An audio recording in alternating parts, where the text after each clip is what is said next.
हरे कृष्ण। सर्वप्रथम हम आप सभी भक्तों का हार्दिक स्वागत करते हैं इस शुक्रवारी नित्य श्रीमद् भगवद गीता का कक्षा में। थोड़ा सा वॉल्यूम बढ़ाना पड़ेगा।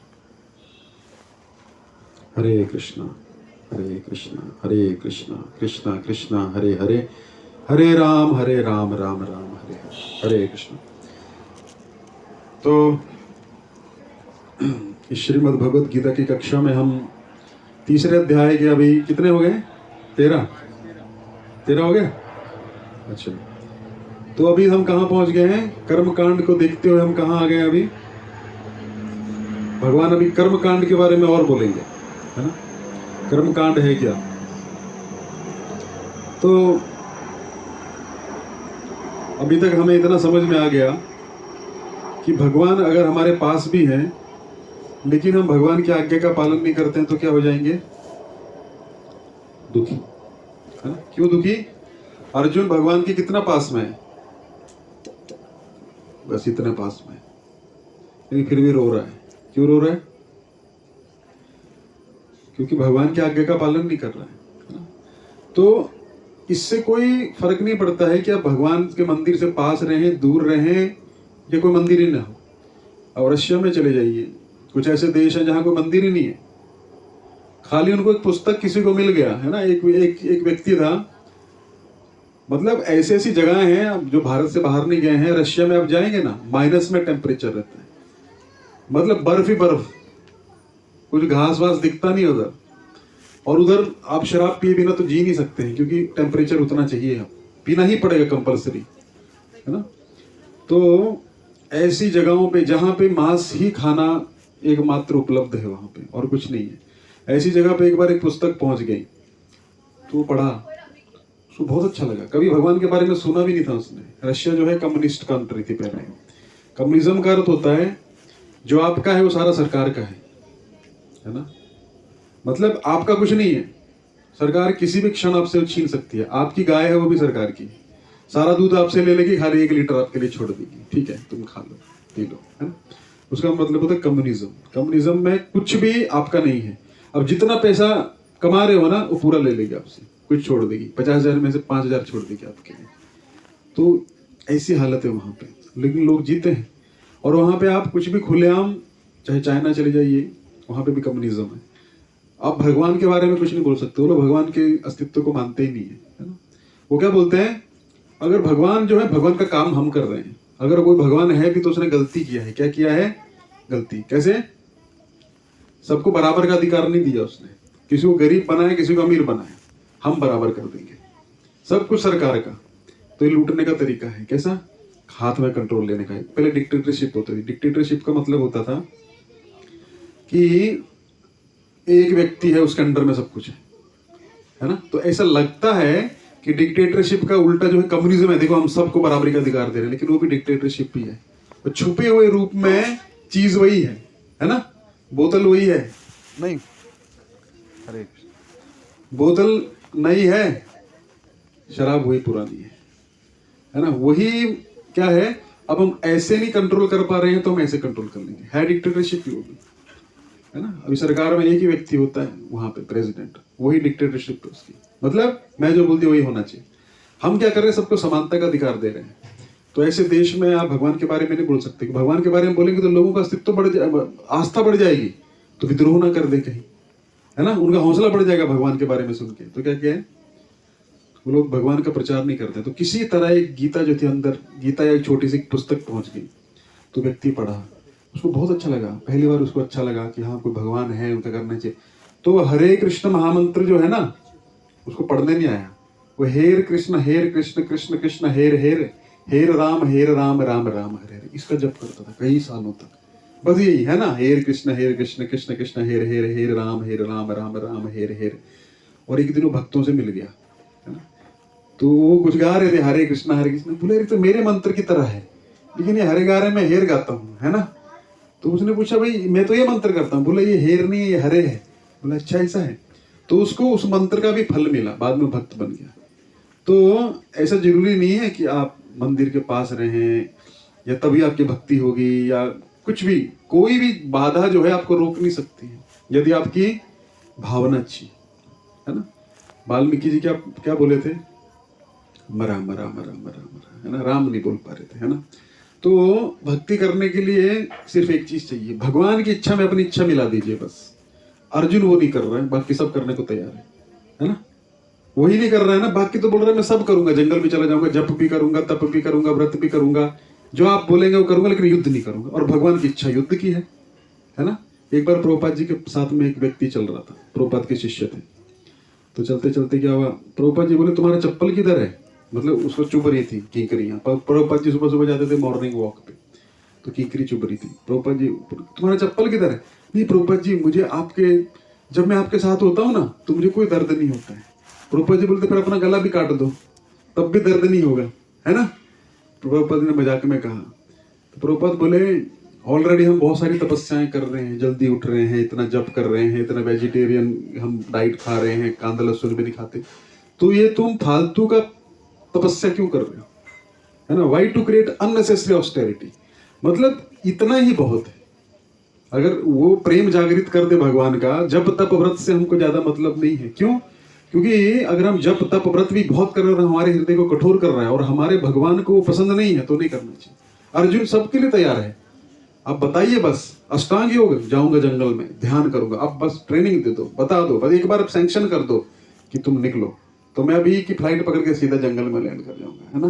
क्योंकि भगवान वही जानते हैं, है ना। अर्जुन उसी से भागने के लिए कर रहा है। तो भक्ति से भगवान प्राप्त होते हैं, ना कि और चीजों से। यही गीता हमको सिखाती है ना। तो गीता में क्या हुआ, अर्जुन परेशान है, फिर भगवान ने उसको बोला परेशानी का समाधान करने लग पड़े। तीसरे अध्याय में भगवान पहुंच गए हैं, है ना, और हम भी पहुंच गए हैं। तो तीसरे अध्याय में क्या हो रहा है, अर्जुन बोलता है कि आप मेरे को क्यों भ्रमित कर रहे हो। शुरू में ही मेरी जो बुद्धि है आप उसको भ्रमती च में मना, मेरे मन को भ्रमित क्यों कर रहे हो। अरे सीधा सीधा बोल दो ना, है ना। कभी बोलते हो सांख्य योग करो, है ना। जैसे मैं आपको बोल दूं प्रभु भक्ति किया करो, अरे प्रभु जी हम काम धंधे वाले आदमी हैं, तो मैंने ऐसे थोड़े बोला कि काम धंधा छोड़ो, तो भक्ति करो ना। प्रभु जी भक्ति का अर्थ मतलब हमारे दिमाग में फिट है ना, भक्ति का मतलब क्या है, गले में एक मोटी माला, है ना, गेरुआ वस्त्र आ जाना चाहिए, फिर हम साधु बन जाएं, हमको कोई भी कुछ बोल के चला जाए हम सिर्फ स्माइल करें, यही हमारे मन में वृत्ति है ना। साधु का ये डेफिनेशन नहीं होता है। तो भगवान अर्जुन को क्या बोल रहे हैं कि तुम गलत समझ रहे हो। अर्जुन बोलता है आप व्यामिश्रण वाक्य न मुह्यसी में मन, आप मेरे मन को बार बार मिश्रित, कभी बोलते हो युद्ध करो, कभी बोलते हो सांख्य योग करो, कभी बोलते हो बुद्धि योग करो, कभी बोलते हो वो कुछ करो, ये क्या चल रहा है। वही हमारा प्रश्न होता है, हमको भी कुछ समझ में नहीं आता। अरे हम गृहस्थी भी करेंगे, हम भक्ति भी कर रहे हैं, कैसे होगा प्रभु जी। वही भगवान यहाँ सिखा रहे हैं, जब तक इसको नहीं पढ़ोगे तब तक क्या होगा, आप कुछ नहीं कर सकते, ट्रेनिंग के बिना कुछ नहीं होगा, है ना। एक बार प्रभुपाद जी के पास एक व्यक्ति गया, प्रभुपाद जी मैं आपके शिष्यों के साथ सेवा नहीं कर सकता हूँ, मुझे उनमें कोई श्रद्धा नहीं है, वो शुद्ध भक्त नहीं है, मैं आपके अंडर में सेवा करूंगा आपके साथ में। प्रभुपाद जी बोले मुझे पे भी विश्वास मत करो, मैं भी तुमको धोखा दे सकता हूँ, तुम सरेंडर करना तो किसको करो, कृष्ण को करो, गीता को करो। गीता में जो भगवान बोले हैं ना, मैं बोलूं तो भी तुम जाके पढ़ लिया करो कि ठीक बोल रहे हैं कि नहीं, तो तुमको अपने आप पता लग जाएगा कौन सही है कौन गलत है। आज आप लोग बोलते हैं हमको चीट कर दिया, हमको ये हो गया, प्रभु क्या हो रहा है, क्योंकि आपको ज्ञान ही नहीं है, आपको पता ही नहीं है भक्ति किस मार्ग से की जाती है और क्या है। आप सिर्फ अगर गेरुआ वस्त्र देखोगे या तिलक देखोगे, कंठी देखोगे, तो हमेशा भ्रमित ही रहोगे। क्यों, क्योंकि आपको लगता है कि वो भक्ति, लेकिन भक्ति कहाँ है इसके अंदर। जब तक आप इसको नहीं पढ़ोगे तो क्या होगा, आप भ्रमित हो जाओगे, है ना। वो व्यक्ति आपको कुछ भी बोलेगा, अपनी सेवा कराने लग पड़ेगा भगवान के नाम पे। आपको कैसे पता लगेगा कि हमको कृष्ण की सेवा में लगा रहा है कि नहीं।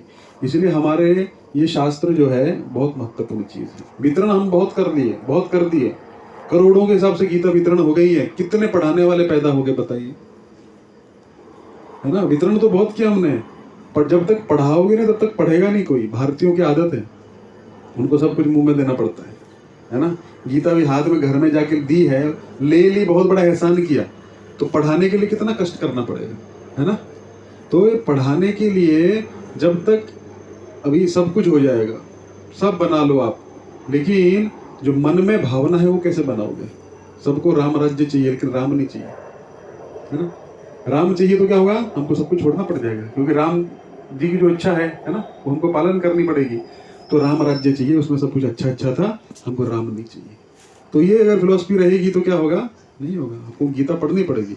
तो भगवान क्या समझा रहे हैं अभी अर्जुन को, बोले सांख्य और कर्म योग एक ही चीज है, सांख्य योग और योग, ठीक है। फिर क्या हुआ, अर्जुन बोलता है कि प्रभु मुझे क्या करना है। तो चलिए शुरू करते हैं अभी 3 पॉइंट।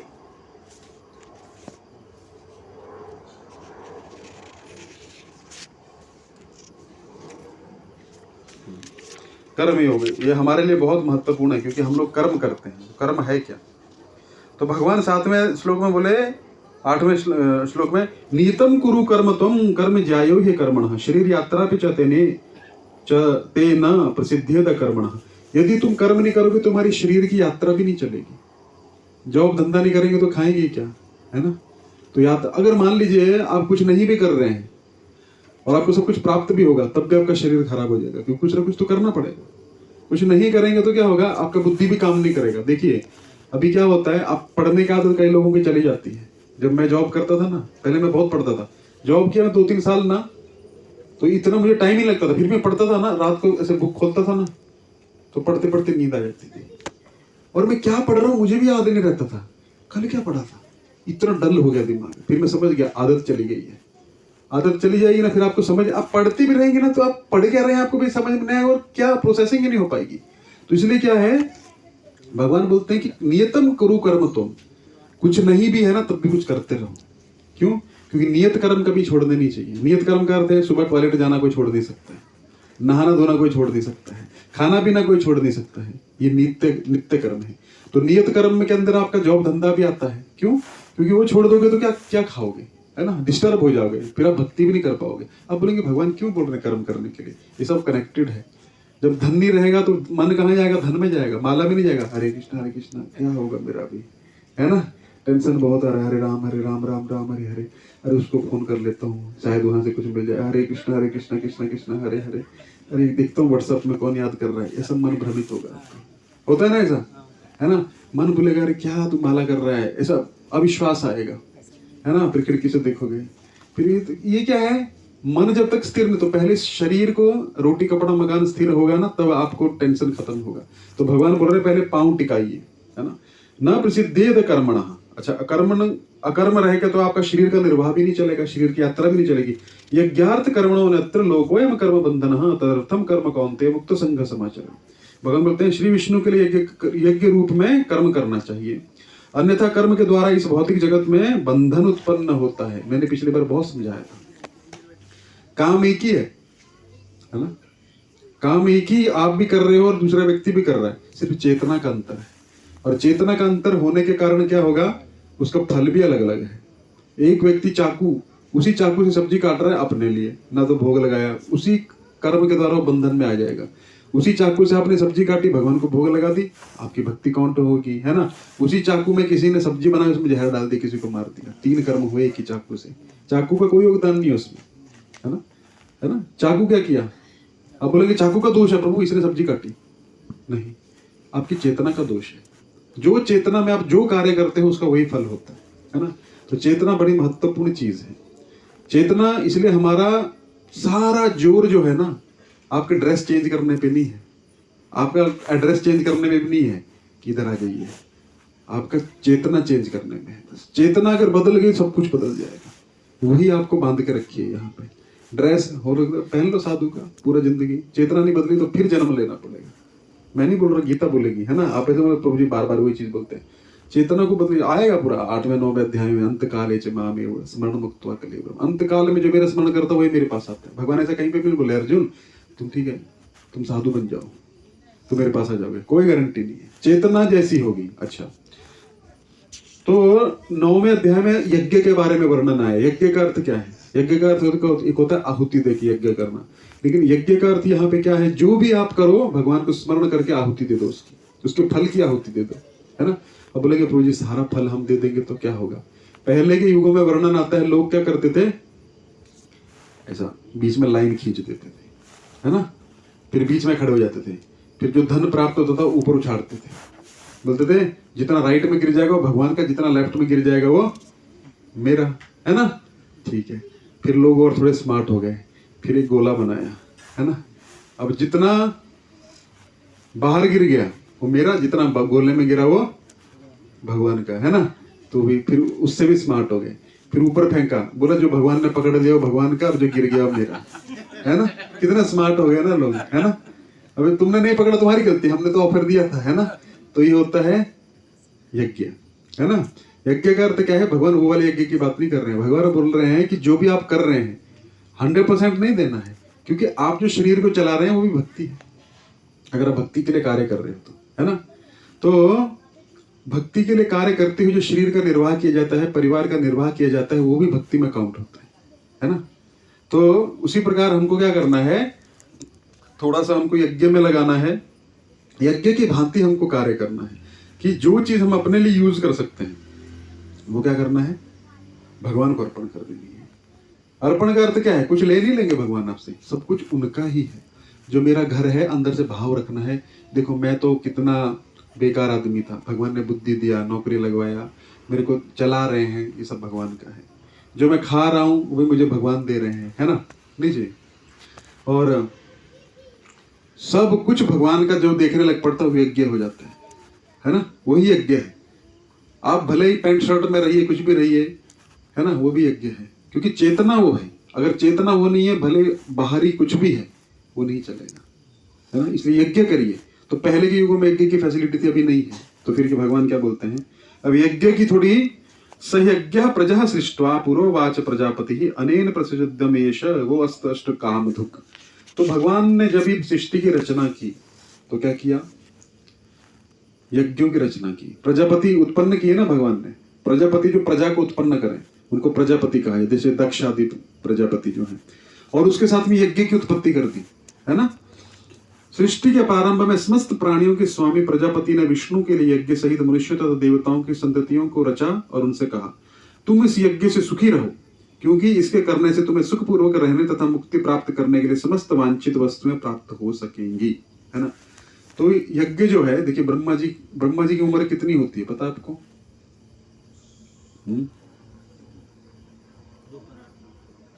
2 प्रार्थ में होती है, 50-50 के 2 प्रार्थ है, लेकिन होती कितनी है? थोड़ा सा मैथमेटिक्स करेंगे, थोड़ा जोर डालिएगा दिमाग में, है ना। हमारा जो एक दिन है, हमारा जो 6 महीना है, वो देवताओं का एक दिन है 12 घंटे का, और हमारा जो अगला 6 महीना है वो देवताओं की रात है।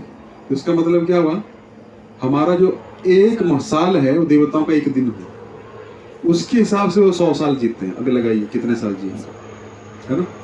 अच्छा, ये हो गया। फिर ऐसे ऐसे ऊंचे ऊंचे लोकों में सब कुछ होता रहता है। अभी हम समझते हैं ब्रह्मा जी के दिन के बारे में, कितने युग होते हैं? 4 युग हैं, है ना। सतयुग, त्रेता इस बार पहले आ गए तो तीसरा होता है, ठीक है। सतयुग, त्रेता, द्वापर, कलयुग, 4 हैं। कलयुग की उम्र कितनी है? 4,32,000 साल। उसका डबल करेंगे उतनी द्वापर की है ना। अब उसका ट्रिपल करेंगे कलयुग का तो त्रेता की है, उसका 4 गुना करेंगे तो सतयुग की है। ऐसे जब भी चतुर्युग एक बार बीतता है उसको एक चतुर्युग कहा जाता है ना। समझ गए? 4 गुना, 3 गुना, 2 गुना और 1 कलयुग, ठीक है। ये एक बार बीता तो कितना हो गया? एक चतुर्युग हो गया। इसी प्रकार ये चतुर्युग का जो चक्र है, जब 72 बार बीतता है, कितनी बार? 72 बार, तो एक महायुग होता है।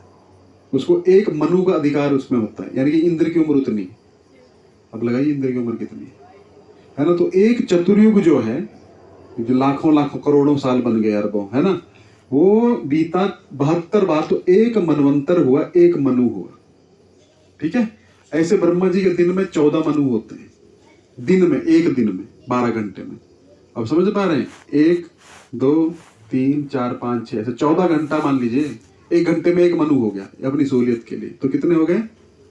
14 मनु, 14 घंटे का दिन हो गया ब्रह्मा जी का। उतनी ही लंबी रात होती है, प्रलय हो जाता है, सब कुछ भगवान के अंदर चला जाता है, ब्रह्मा जी सो जाते हैं, फिर दूसरे दिन फिर उठेंगे, फिर सृष्टि करेंगे, ऐसे चलता रहता है।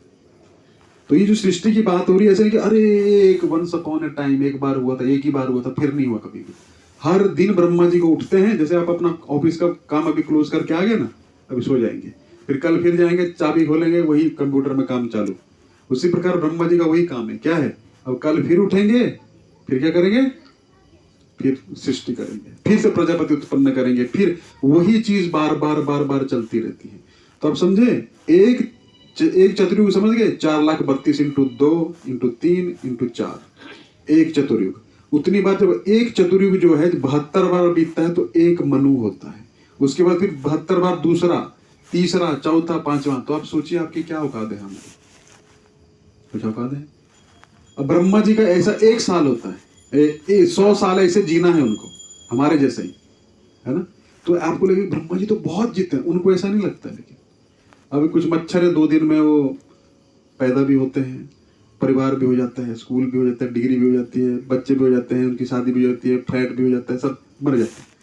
तो उनको आप बोलोगे हम पता कितना जीते हैं, तुमसे बहुत ज्यादा। अरे इतना जीते हैं, उस मच्छर के लिए वही बहुत है, उतने में हो गया। जैसे हमारी जिंदगी है, 50-60 साल में सब कुछ हो जाता है ना हमारा, वैसे ही देवताओं को भी ऐसा लगता है कि अभी तो यार जन्म मिला था। वैसे ब्रह्मा जी को भी ऐसा लग रहा है, तुरंत टाइम चल रहा है उनका भी समय। हम सोचते हैं, हमारी दृष्टि से ऐसा लग रहा है कि ब्रह्मा जी बहुत अनंत काल तक जीते हैं, लेकिन ऐसा नहीं है। उनके लिए वो 24 घंटे का दिन जो है ना, वो ऐसे ही चलेगा जैसे हमारा चलता है। अभी सृष्टि किया था, अभी शाम हो गई, सो जाता है। तो इस प्रकार जब चलता रहता है तो 100 साल जब ब्रह्मा की उम्र हो जाती है तो ब्रह्मा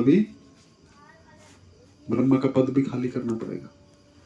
तो भगवान क्या बोल रहे हैं, ब्रह्मा का पद खाली करना पड़ेगा। और 100 साल जब ब्रह्मा की उम्र होगी उतनी विष्णु की एक श्वास है, बस ऐसा छोड़ा उन्होंने और ले लिया। कौन विष्णु? गर्भोदक्षाय विष्णु, करणोदक्षाय विष्णु, सॉरी। आप समझ रहे हैं, विष्णु के 3 पुरुषावतार हैं, करणोदक्षाय, गर्भोदक्षाय और क्षीरोदक्षाय। करणोदक सागर में शयन करते हैं और जितनी जीवात्माएं जो है भगवान के साथ नहीं रहने जाती उनको अपने आंखों से छोड़ देते हैं और महत्त्व में वो चली जाती हैं। और दुर्गा के द्वारा वो फिर इस संसार में आती है, शिव जी उनको अहंकार प्रदान करते हैं। अब तुम क्या हो, दमन में इतनी जमीन है ना, अहंकार नहीं रहेगा तो कैसे आप काम नहीं कर पाओगे यहाँ पे। तो कुछ अहंकार देते हैं उनको, रुद्र, है ना। बोलते हैं तुम पुरुष हो, तुम स्त्री हो, तुम अमेरिकन हो, तुम इंडियन हो, तुम है, तभी तो यहाँ काम कर पाएंगे ना, नहीं तो नहीं कर पाएंगे। अहंकार नहीं रहेगा तो क्या है, तुम कौन हो पता नहीं। कोई अटैचमेंट तो चाहिए ना, किसी ने तो बांध के रखा। सब अपने अपने घर पे जाते हैं ना, है ना। कैसे जाते हैं, कहीं से भी जाएं, अमेरिका भी घूम के आएंगे तो अपने घर पे आएंगे, क्यों? बंधन है वो, वही अटैचमेंट का बंधन है, तभी तो यहाँ टिकेंगे ना, नहीं तो नहीं टिक पाएगा कोई। अगर आपको बांधा थोड़ा कि कल ऑफिस जाना है, लेकिन बंधन है। फिर क्यों बांधा है ना सबको, भगवान ने ऐसे धागे से बांधा है कि आप देख नहीं सकते उसको। फिर भी उधर ही जाओगे, कितनी भी गाली पड़े घर में ही जाओगे, वो ऑफिस में कितनी भी गाली पड़े वहां पे भी बंधन है, पैसे का बंधन भगवान ने बांध दिया है। तो जो भगवान से नहीं जुड़ते उनको भगवान बांध देते हैं।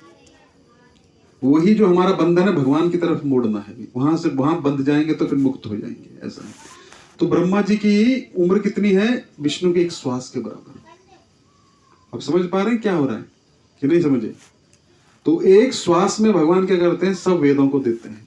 तो ऐसे बोला गया है कि भगवान विष्णु के श्वास से सारे वेद निकले हैं। तो ये यज्ञ की बात हो रही है। तो ये हर भगवान ने वेद दे दिए। अब हम देखते हैं ये चुरा लिया, वो चुरा लिया, है ना। चुराता कोई नहीं है, अज्ञानता चुरा लेती है ना। जैसे बोलते हैं ना, 2 असुरों ने वेद को चुरा लिया, फिर भगवान ने क्या किया, उनका संहार किया, मधु और कैतव ने, है ना। लेकिन भगवान मधु और कैतव कौन है? अज्ञानता है ना। और अज्ञानता के कारण क्या हो रहा है, हम शास्त्रों को पढ़ते नहीं है, वही मधु और कैतव है, वो कोई और नहीं है। हमारे अंदर ये आलस्य है, प्रमाद है। आलस्य क्या, कौन पढ़ेगा, पढ़ लेंगे ना बाद में। और प्रमाद क्या, अरे ठीक है प्रभु जी, क्या है, हम तो मस्ती में रहते हैं। जब तक ये नहीं पढ़ोगे तब तक भगवान जो है अज्ञानता का नाश नहीं करेंगे। तो वो भगवान क्या बोल रहे हैं कि सब प्रजापतियों के साथ में क्या उत्पत्ति किया यज्ञ का। हर दिन ब्रह्मा जी स्थापित करते हैं, यज्ञ करो, यज्ञ करो, यज्ञ करो, यज्ञ करो। यज्ञ का अर्थ यही है, पहले हमारे पास साधन थे तो उसके द्वारा यज्ञ करना, फल फ्रूट के द्वारा, घी के द्वारा। लेकिन अब साधन नहीं है, आप कर भी नहीं सकते यज्ञ, सामर्थ्य भी नहीं है। हम अपना 2 टाइम की रोटी कमा लें, वही बहुत बड़ी बात है। कलयुग में ऐसा हाल होगा, है ना। ऐसी बात नहीं लोगों के पास पैसा बहुत है ना, ऐसी बात नहीं है। लेकिन धर्म की जैसी बात आती है तो प्रभु जी थोड़ा हाथ टाइट चल रहा है ना। और ठीक भी है, ऐसा नहीं है कि भाई सारा पैसा दे दें वो। लेकिन मैं एक चीज बता रहा हूँ, है ना। आप जाइए सिनेमा हॉल में, हाउसफुल होता है, पैसा कहाँ से आया? पैसा है ना, तभी तो खर्चा कर रहे हैं। अब होटल में देखिए, हमने मुंबई में देखा है, होटल के लिए लाइन लगती है वेटिंग लिस्ट में, बैठे हैं, अभी अंदर खाली होगा तो हमारा नंबर आएगा, है। ऐसा नहीं है कि भाई हाँ आप जाइए, जितनी भी भोग, इंद्रिय भोग की चीजें हैं, मॉल में ये भर भर के खरीद रहे हैं, है ना, जैसे भगवान की बात है प्रभु जी, क्योंकि उनको श्रद्धा नहीं है कि भगवान हमको दे रहे हैं। तो इसलिए क्या है, यज्ञ कैसे होगा, लेकिन कोई यज्ञ नहीं करेगा कलयुग में, है ना। तो क्या बोल रहे हैं भगवान, सुख पूर्वक रहने के लिए यज्ञ तो करना पड़ेगा। अर्जुन को सुना रहे हैं, अर्जुन बोल रहे हैं ना कि मैं चला जाऊंगा जंगल में, तो भगवान बोल रहे हैं अर्जुन तुम सुख पूर्वक कैसे रह पाओगे, क्योंकि तुमको क्या है, यज्ञ तो करना पड़ेगा। तुम जंगल में जाओगे तो यज्ञ नहीं करोगे क्या? तो क्या बोलता हूँ, देवान भगवान ही बोल रहे हैं। तो क्या है, तुमको मनवांछित समस्त वस्तुएं जो है देवता लोग दे सकते हैं, इसलिए यज्ञ करो। इस संसार में भी जीना चाहते हो, कर्मकांड के बारे में भगवान बोल रहे हैं, है ना। फिर बोलते हैं देवान भावितानेन ते देवा भावयन्तवः परस्परम भावयन्तः श्रेयः परमवाप्स्यते। ये भगवान बहुत अच्छी चीज बोल रहे हैं, कॉपरेशन। तुम देवताओं के लिए यज्ञ करोगे, फिर देवता तुमको कुछ देंगे। तो दोनों क्या है, परस्परम भावयन्तः, परस्पर भाव के द्वारा क्या होगा, एक दूसरे को क्या करोगे, सहयोग करोगे, आदान प्रदान करोगे, तो तुम्हारा काम भी ठीक चलेगा और उनका भी ठीक चलेगा, है ना। तो देवताओं को वैसे कोई जरूरत नहीं रहता, लेकिन यज्ञ होता तो तुमको बल मिलता है। यज्ञ में जो आहुति डाली जाती है ना, मान इंद्र के नाम से आहुति डाली तो उसको भोजन मिलता है, खाता है। तो इसलिए कलयुग में ना कोई देवता नहीं आता है कभी भी जमीन पे, क्यों, उनको कुछ दे ही नहीं रहे, आप तो क्यों आएंगे। तो भगवान क्या बोल रहे हैं, यज्ञों के द्वारा प्रसन्न होकर देवता तुम्हें भी प्रसन्न करेंगे, और इस तरह मनुष्य तथा देवताओं के मध्य सहयोग में सबों को संपन्नता प्राप्त होगी, सबको संपन्नता प्राप्त होगी। अर्जुन बोलता है अच्छा यहां तक समझ गए आप। तो अभी तक भगवान क्या बोले, यज्ञ करना पड़ेगा अर्जुन तुमको। तुम गृहस्थी में हो ना, गृहस्थों को तो पहले हर गृहस्थ अग्निहोत्र करता था, पता है आपको? आपको नहीं पता होगा। अग्निहोत्र का मतलब है कि सुबह उसको यज्ञ करना ही पड़ेगा और उसके बाद वो भोजन प्राप्त कर सकता है। लेकिन अभी ऐसा नहीं है ना। अभी यज्ञ पता ही नहीं है लोगों को क्या होता है ना।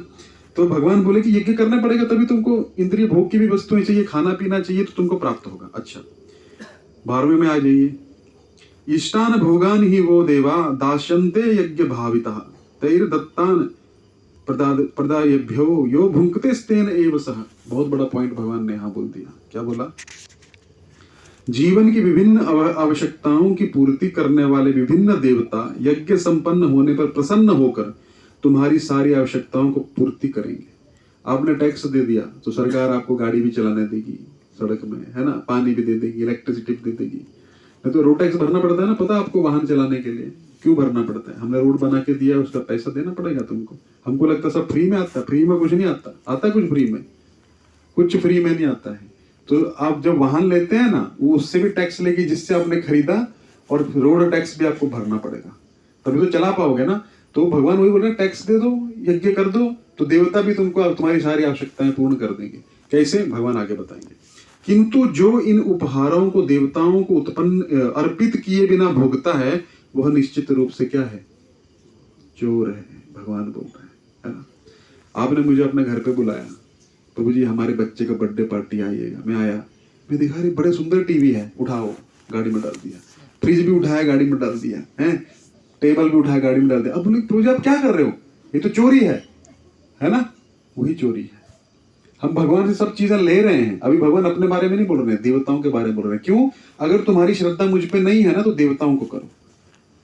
तो मैं बताऊंगा कि क्यों देवताओं को बोल रहे हैं। भगवान अपने लिए क्यों नहीं बोल रहे, हमारे लिए बोल रहे हैं, क्योंकि हमारी अभी तक श्रद्धा भगवान में है नहीं, अर्जुन की तो है। तो हमें भगवान एक तरह वैदिक सभ्यता का नियम बता रहे हैं कि उससे होगा क्या, मैं बाद में बताऊंगा क्या होगा उससे। तो जो अर्पित नहीं करता है, मान लीजिए आपने देखा है पहले खाना बनाते थे, पहले अग्नि में डालते थे, देखा है, अभी भी करते हैं। क्यों, वही यज्ञ, अग्नि से खाना बनाया ना आपने, अग्नि ने, तो आपको अग्नि को कुछ तो अर्पण करना पड़ेगा, तो उसमें डाल देते हैं।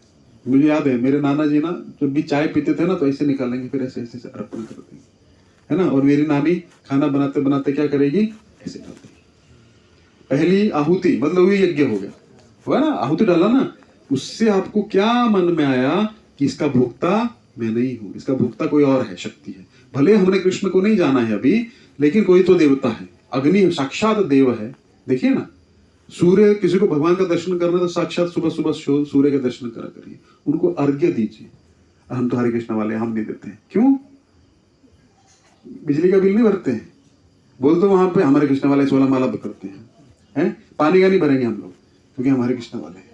हम रोड पे चलेंगे बिना टिकट के, देखो कौन पकड़ता है हमको। हम बहुत बड़ा एहसान कर रहे हैं संसार पे, क्योंकि हम हरे कृष्ण वाले। तो सूर्य को अर्घ्य देना चाहिए। उससे आपका जो है ना कुंडली में जितने भी दोष रहते हैं वो भी शांत हो जाते हैं। पहले देते थे, देखो बचपन में सिखाते थे ना, क्यों रितेश जी सिखाते थे? अर्घ्य दो, शिव जी को जल चढ़ाओ। उससे क्या कुंडली में दोष भी रहेगा ना तो आपको पता नहीं है, वो कटता जाएगा। फिर कुछ दान कराते थे, फिर क्या करते थे? हाथ में पैसा देते थे, जाओ मंदिर में डाल दो। आदत है ना डालने की, देने की आदत। हाथ खोलने के लिए बच्चे को देना चाहिए, ले बेटा 100 रुपया डाल दे जाके, है ना। क्यों? क्योंकि आपने उसको आदत डाली, आपको भी कोई आदत डाला है ना, ऐसे परंपरा चलती है। तो क्या करना चाहिए? सूर्य नारायण साक्षात भगवान है। किसी को भगवान का दर्शन करना अभी नहीं है, देखो आपको हर दिन पता रहता तो जिस कल मुझको 10 बजे मिलो रात को, हाँ तो सूर्य रहेगा क्या? कोई ऐसा प्रश्न करता है? पक्का पता है कि सूर्य नहीं होगा कल रात को। कौन शक्ति है जो भगवान को, भगवान ही वो शक्ति है क्या? क्या कर रहे हैं? सूर्य समय से उगता है, समय से अस्त हो जाता है, रात हो जाती है। अभी विंटर सीजन चल रहा है, पहले यहाँ पे पंखे नहीं थे तो पतर हो जाते थे एकदम, है ना। कैसे हो रहा है? तो साक्षात भगवान सूर्य को सुबह सुबह उठना चाहिए, स्नान आदि करके भगवान को अर्घ्य देना चाहिए। सूर्य नारायण भगवान भगवत गीता में बोलेंगे, आगे आपको पढ़ाएंगे आगे। भगवान बोलते सूर्य और चंद्र मेरी आंख है, साक्षात आप उनको अर्घ्य दीजिए। देखिए आपके जीवन से सब समस्या धीरे धीरे जान, क्योंकि आप कुछ ऑफरिंग कर रहे हैं ना। क्या होगा यार, एक लोटा पानी भर के दे दो, क्या है उसमें, है ना। इतना तो है ना कर ही सकते हैं, लेकिन नहीं करेंगे, है ना। करना चाहिए, उससे क्या होता है बहुत शांति आपको जीवन में मिलेगी। सूर्य का जो ताप है ना कम हो जाएगा। अच्छा ये हो गया। कभी कभी किसी मंदिर में जाइए, है ना, शिव जी को भी जल देते हैं। शिव जी जो है वैष्णव नाम यथा शंभु। अभी हमने कुंडली में एक चीज होती है, सारा स्टडी करके एक ही चीज बोले, शिव जी को जल दो। इतनी महिमा है शिव जी को जल देने की। शिव जी कोई साधारण व्यक्ति नहीं है कि हमको ऐसा लगता है अरे बस हमारे तो हमसे तो छोटे ही हैं, है ना, ऐसा नहीं है। उनको जल दीजिए। हाँ भगवान नहीं है ये हमको मानना है। अब आप सीएम भी यहाँ आ जाए और पीएम भी आ जाए और आप सीएम बोलोगे तुम्हारी क्या औकात है, तुम जाओ यहाँ से, ऐसा होता है? सीएम सीएम है, पीएम पीएम है, दोनों में अंतर है, लेकिन फिर भी सम्मान मिलना चाहिए ना, है ना। आप ऐसा थोड़ा बोल सकते हैं। तो हम क्या करते हैं, हम वो चीज को नहीं समझते और क्या करते हैं, शिव थोड़े भगवान है, लेकिन भगवान नहीं है, लेकिन भगवान के ही अंश है ना। तो ये हमको समझ के जब हम भगवान के लिए, अभी कात्यायनी देवी का पूजा किया गोपियों ने, कात्यायनी देवी तो दुर्गा देवी है। अरे गोपियां इतनी परम भक्त हैं, क्यों किया? कृष्ण की प्राप्ति के लिए किया। जब आपका गोल वो है तो क्या हो जाएगा, वो भी भक्ति में काउंट हो जाएगा। वो आपको आशीर्वाद देंगे। आप में से 90% लोग यहाँ बैठे हैं ना, वो शिव की कृपा से ही यहाँ बैठे हैं, है कि नहीं है? शिव जी की भक्ति सब लोग करते हैं।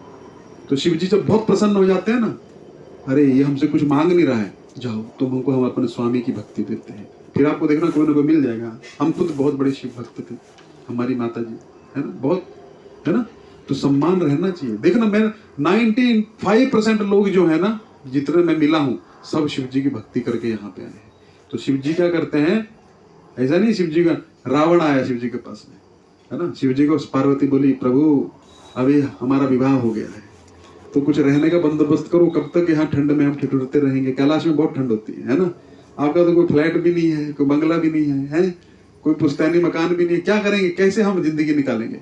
तो भगवान शिव बोले देखो देवी हम भजन करते हैं, नहीं आप तो ढंग से कपड़े भी नहीं पहनते हो, क्या है ये, थोड़ा चलो कपड़े खरीदो, थोड़ा अच्छे से रहो ना गृहस्थी की तरह। बोले नहीं हम ऐसे ही रहेंगे, भजन जो करना है वो ऐसे ही हो सकता है वैराग्य में। बोली नहीं हमको घर चाहिए, बनाना ही बनाना है। तो भगवान शिव बोले कि ठीक है, अब मानेगी तो है नहीं। तो बोला तो सोने का नगरी बना दी, है ना, पूरा सोने का नगरी बना दिया। अब सोने का नगरी बनाया, गृह आपने बनाया, तो उसमें क्या होना चाहिए, गृह प्रवेश तो होना चाहिए ना।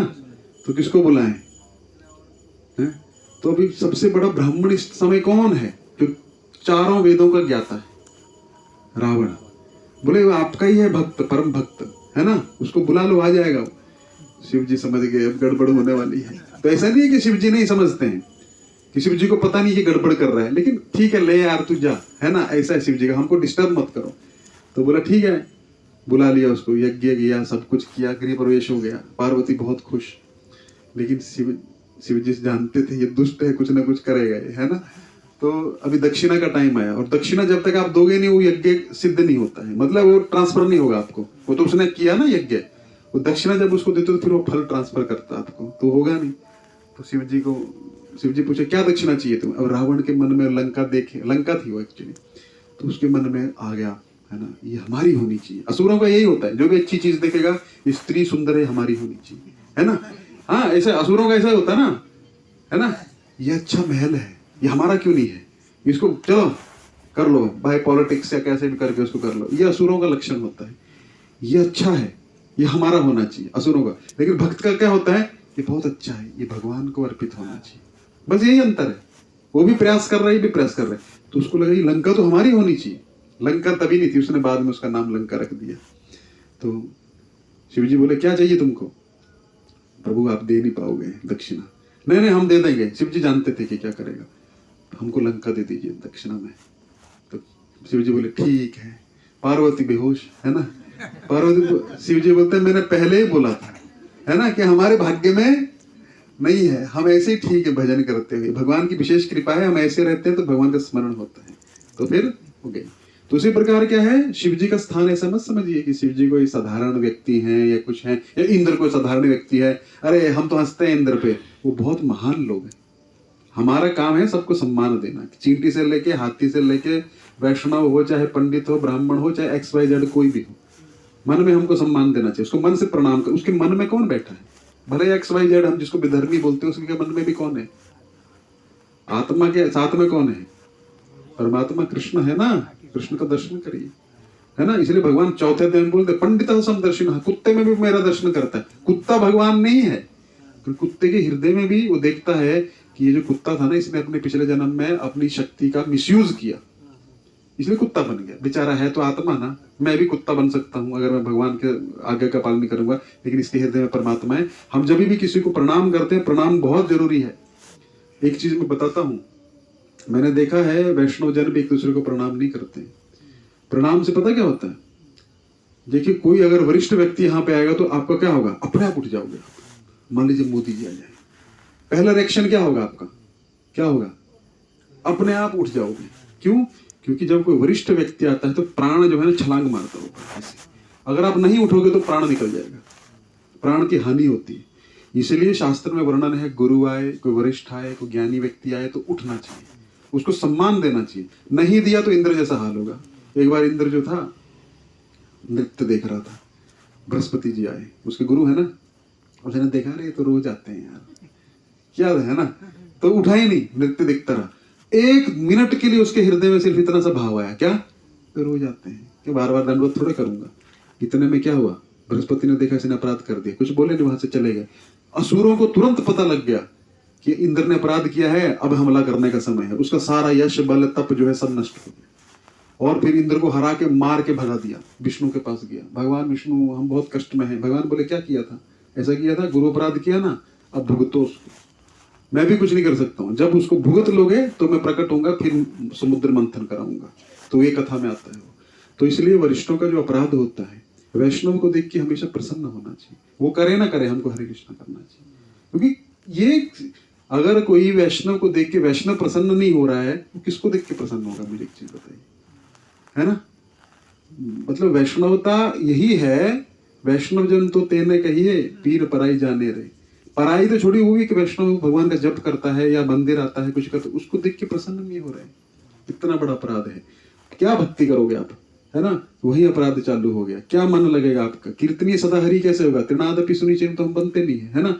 इसीलिए देवताओं को सम्मान देना बहुत जरूरी है। आप उनको भगवान मत समझिए, ये अपराध है कि उनको एक श्रेणी में देखना, लेकिन उनको प्रणाम तो कर सकते हैं। उनके मंदिर में जाते, कई लोग जाते ही नहीं अंदर, हम नहीं जा रहे, हम बहुत बड़े भक्त हैं, जाना चाहिए, प्रणाम करना चाहिए, उनसे मांगना चाहिए कि जैसे आप भगवान की सेवा कर रहे हैं हमको भी दीजिए, है ना। तो इस भाव में जाएंगे तो क्या क्या, क्या उसमें क्या गलती है बताइए, लेकिन हम अकड़ जाते हैं, है ना। ऐसा नहीं करना चाहिए। तो भगवान बोल रहे हैं यज्ञ करो अर्जुन। अभी अर्जुन अकड़ेगा, लिखना तो क्या क्या बोलेंगे, यज्ञ शिष्टिना संतो मुच्यन्ते, तो चोर है वो, है ना। कौन चोर है, जो देवताओं को, अभी भगवान अपनी बात ही नहीं कर रहे हैं, भगवान को अर्पण किया तो बहुत बेस्ट है। क्योंकि भगवान का प्रसाद, देखिए आप हनुमान जी को भोग लगा सकते हैं क्या, कौन लगा सकता है हनुमान जी को भोग, अच्छा चलिए ठीक है, प्रभुपाद जी को भोग लगा सकते हैं आप, प्रभुपाद जी बिना भोग लगा हुआ खाएंगे कभी, प्रभुपाद जी को आप भोग लगाएंगे भी तो पता क्या करेंगे, अपने गुरु को देंगे, उनके गुरु को देंगे, फिर डायरेक्ट राधा रानी के पास ही जाएगा, ऐसे एक प्रक्रिया होती है। तो उसी प्रकार देवताओं का प्रसाद डायरेक्ट नहीं खाना चाहिए। जैसे जगन्नाथपुरी में भी भोग लगता है, उसके बाद तो विमला देवी के पास जाता है। विमला देवी ने वरदान मांगा था ना कि हमको चाहिए और पूरे संसार के लिए चाहिए, मैंने बताया था एक बार कथा में जगन्नाथपुरी में। तो देवताओं को अगर आपको भोग लगाना तो पहले भगवान को भोग लगा दीजिए, उसके बाद देवताओं को दीजिए। आपको हनुमान जी को प्लेट देगा, आपने राम जी को भोग नहीं लगाया, खाएंगे वो? आपने नहीं लगाया लेकिन वो लगाएंगे कि नहीं लगाएंगे? भक्ति तो ये होता है। अगर आपको कोई दिया, प्रभु जी सेब ले लीजिए, आप क्या करोगे? खा जाओगे? क्या करोगे? भगवान को भोग लगाएंगे ना अपने गुरु का स्मरण करके। वैसे ही ये प्रक्रिया है। डायरेक्ट देवताओं का प्रसाद आप नहीं खा सकते। वो लोग लगाते हैं लेकिन उसमें कांदा लहसुन डाला है, अब देवता उसमें क्या करेगा? उसको भोग नहीं लगा पाएंगे वो लोग, इसलिए हमको नहीं खाना चाहिए। लेकिन अगर वो भगवान विष्णु को प्रॉपरली भोग लगा है ना, तो हम खा सकते हैं। उसके बाद हनुमान जी को लगाइए, क्या दिक्कत है ना? तो इस प्रकार से भोग लगता है। तो भगवान बोलते हैं यज्ञ करो, यज्ञ से क्या होगा? तुम सुख पूर्वक रहोगे, टाइम से बारिश होगी, टाइम से तुम्हारा फसल होगी, है ना? अभी क्या होता है, कोई यज्ञ नहीं करता तो क्या होता है? आते हैं ओला पड़ता है ना, पूरी फसल बर्बाद। क्या उसमें कुछ कर सकते हो? कोई सरकार कुछ नहीं कर सकती। इतना बड़ा कुछ डाल सकते हो ऊपर, कुछ नहीं कर सकते। बारिश ही नहीं हुई, सूख गया सब कुछ, फिर इतनी बारिश हुई कि बहा ले गया सब कुछ। ये क्या है? प्रकोप है। कौन देता है? देवता देता है ना? इतनी बारिश, क्योंकि ये हमारे हाथ में नहीं है। तो अगर तुम यज्ञ करोगे तो तुमको ठीक से जीने देंगे, नहीं तो क्या करेंगे, है ना? चोर हो तुम, नहीं तो चोर का हाल क्या होता है सब जानते हैं। क्या होता है चोर का हाल? उसको पुलिस मारती है ना? उसको जेल में डालती है, सजा देते हैं उसको, तो चोर बनोगे, है ना? तो फिर क्या बोले?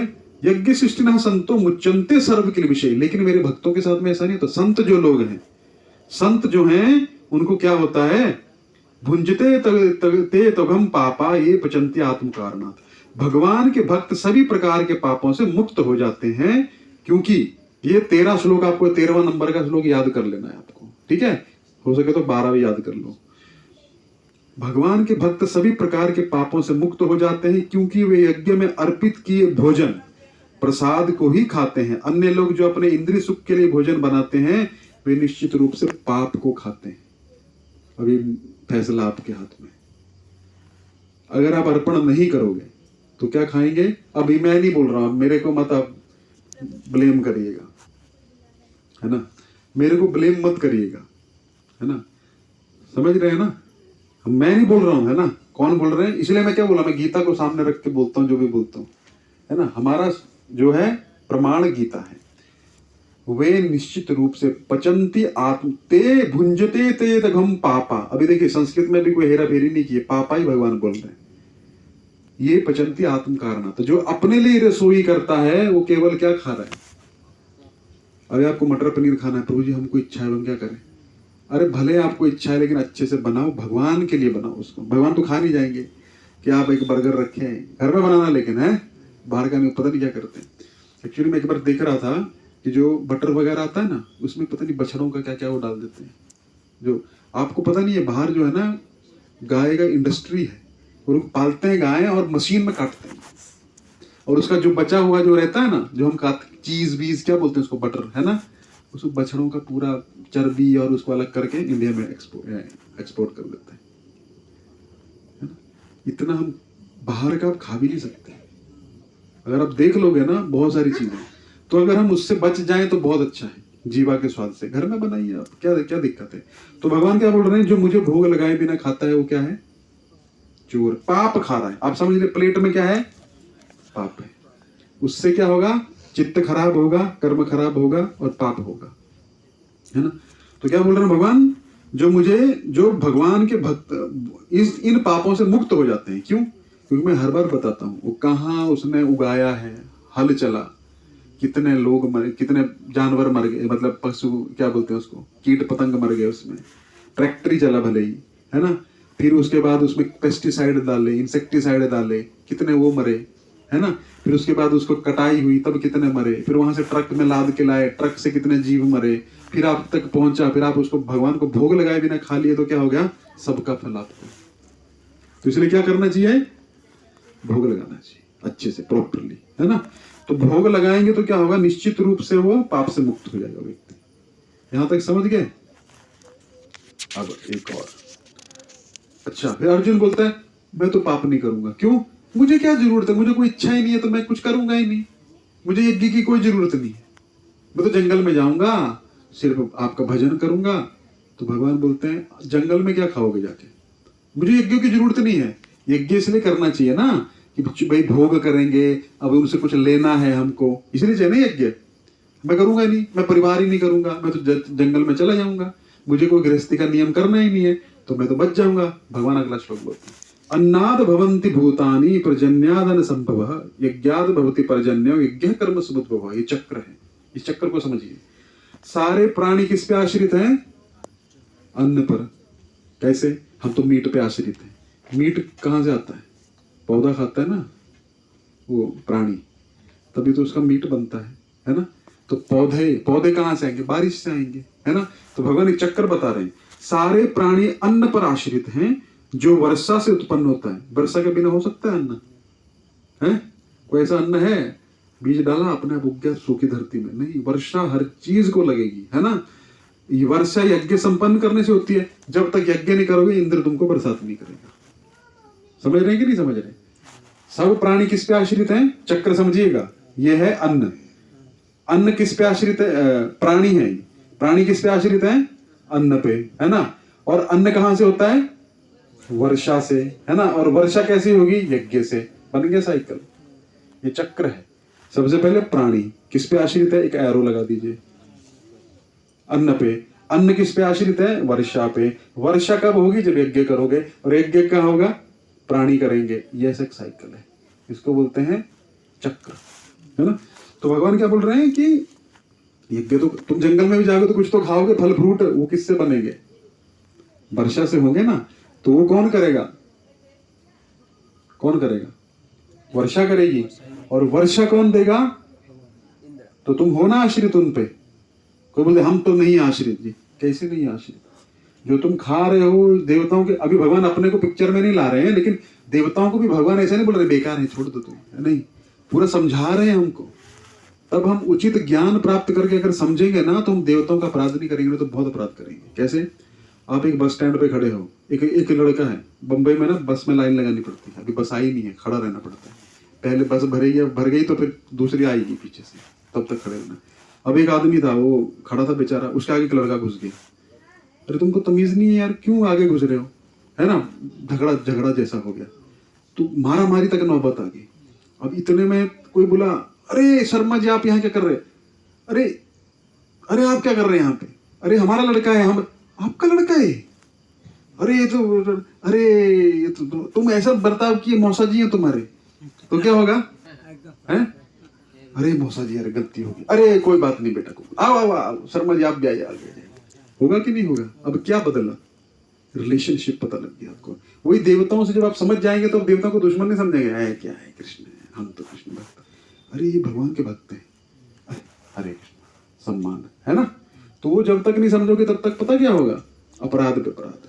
तो भक्त को भी देखना चाहिए, देखो कृष्ण का प्रिय है, हमको द्वेष नहीं करना चाहिए किसी भक्त से, भले वो हमसे द्वेष कर रहा है, दूर रहना चाहिए, लेकिन हमको क्या समझना चाहिए? ठीक है भगवान का नाम तो ले रहा है ना, उससे वो प्रसन्न हो ना हो, भगवान प्रसन्न हो जाएंगे आपसे, और हमको भगवान की प्रसन्नता चाहिए।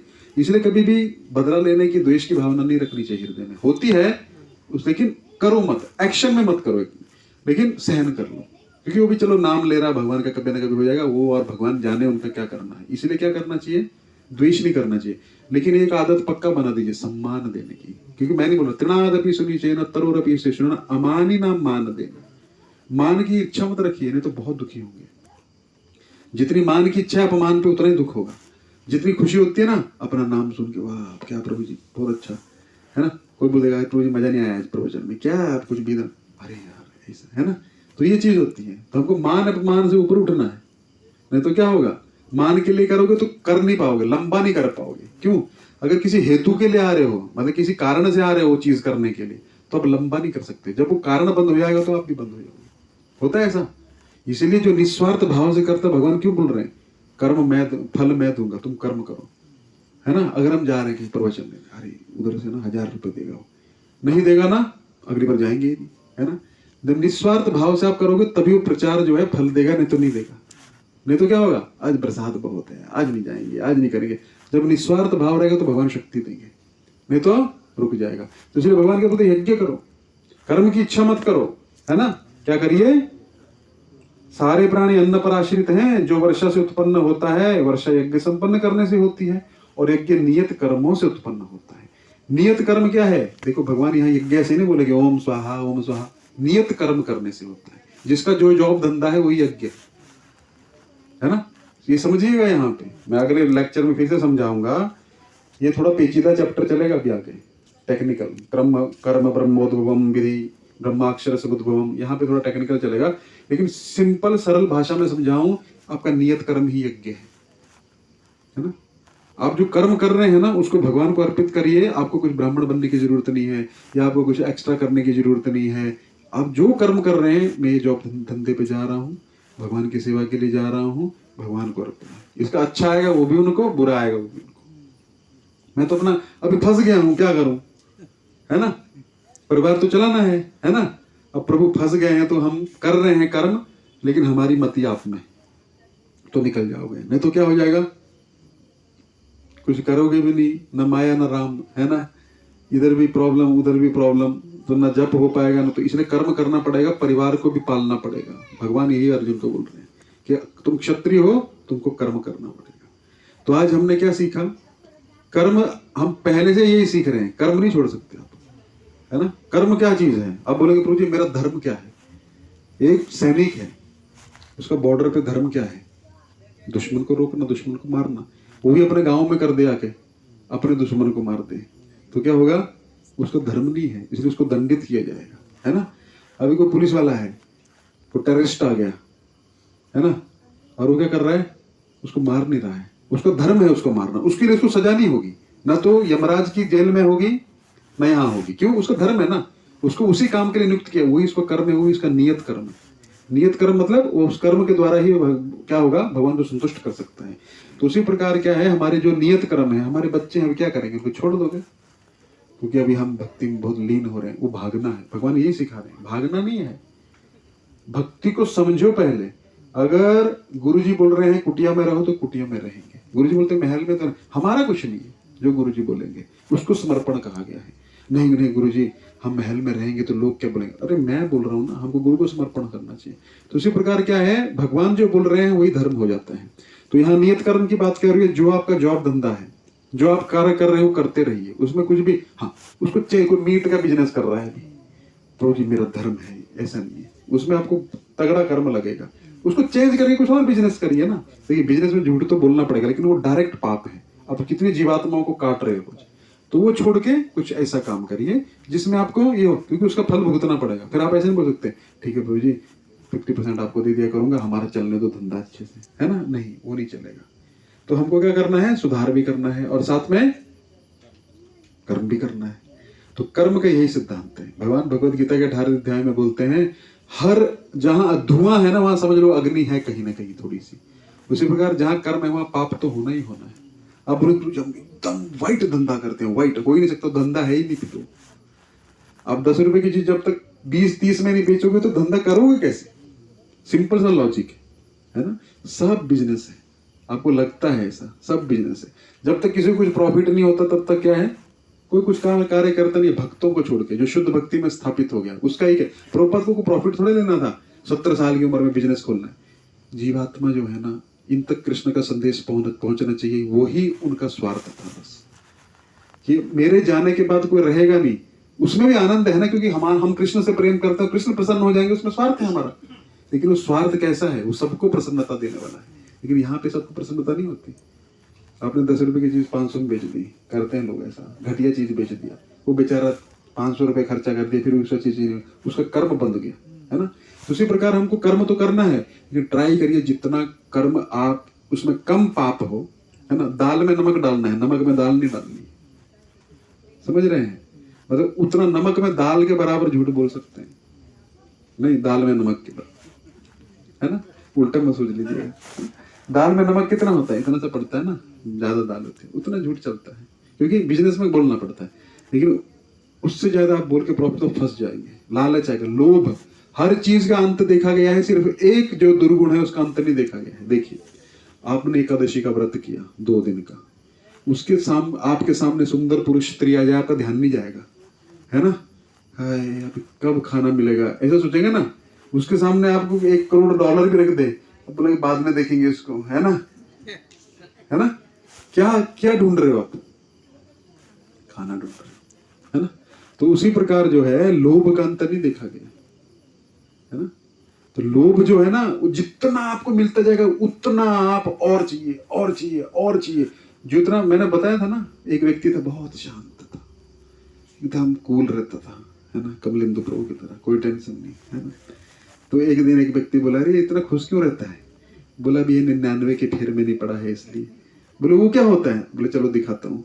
तो गया, कमलेंदु प्रभु बाइक लेके जा रहे थे, है ना, आगे पोटली पड़ गई। उन्होंने देखा, अरे पोटली पड़ी है, देखता हूँ क्या है। देखा तो उसमें क्या बोलते हैं उसको, सोने के सिक्के थे। तो बोला अरे सोने का सिक्का, चलो घर में जाके देखता हूँ क्या है, किसका गिरा है, अंदर कोई एड्रेस है कि नहीं।